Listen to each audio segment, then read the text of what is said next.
നമസ്കാരം. Raf talk ഫുട്ബോളിലേക്ക് അവർക്കും സ്വാഗതം. ചുവപ്പിനെ പ്രണയിച്ചവർ ശരിക്ക് നീലപ്പടയാണ്, പക്ഷെ ഇപ്പോൾ ചുവപ്പിനോടാണ് പ്രണയം. പറയുന്നത് ചെൽസിയെക്കുറിച്ചാണ്. ചെൽസിക്ക് കഴിഞ്ഞ 9 കളികളിൽ നിന്ന് 6 റെഡ് കാർഡാണ് കിട്ടി. ഇന്നലെയും കിട്ടിയ റെഡ്. ഇന്നലെ കറബാവോ കപ്പിൻ്റെ 4th റൗണ്ടിൽ വോൾസിനെ 3-4 അവർ പരാജയപ്പെടുത്തിയൊരു പോരാട്ടമുണ്ടല്ലോ, ആ കളിയിലാണ് ഡിലാപ്പിന് റെഡ് കാർഡ് കിട്ടുന്നത്. മത്സരത്തിൽ അവർക്ക് വേണ്ടി ആൻഡ്രി സാൻഡോസും ജോർജും എസ്റ്റവായോയും ഗിഡൻസുമൊക്കെ ഗോളുകൾ കണ്ടെത്തിയിരുന്നു. ഈ കളിയിലാണ് റെഡ് കാർഡ് ഡിലാപ്പിന് കിട്ടുന്നത്. അതോടുകൂടി ഇപ്പോൾ കഴിഞ്ഞ 9 കളികളിൽ നിന്ന് അവർക്ക് 6 റെഡ് കാർഡായി എന്ന് പറഞ്ഞാൽ നോക്കുക.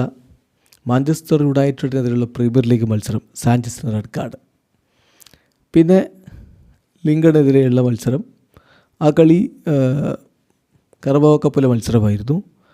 അത് 11 പേരെ വെച്ച് ഫിനിഷ് ചെയ്യാൻ പറ്റി, റെഡില്ല. അടുത്ത കളി പ്രീമിയർ ലീഗിൽ ബ്രൈറ്റനെതിരെ ചെലവൊക്കെ റെഡ് കാർഡ്. പിന്നെ ചാമ്പ്യൻസ് ലീഗിൽ അടുത്ത കളി ബെൻഫിക്കയ്ക്കെതിരെ പെഡ്രോക്ക് റെഡ് കാർഡ്. പ്രീമിയർ ലീഗിൽ ലിവർപൂളിനെതിരെ അന്ന് കോച്ചിനാണ് റെഡ് കാർഡ് കിട്ടിയത്, എൻസോ മാരസ്കയ്ക്ക്.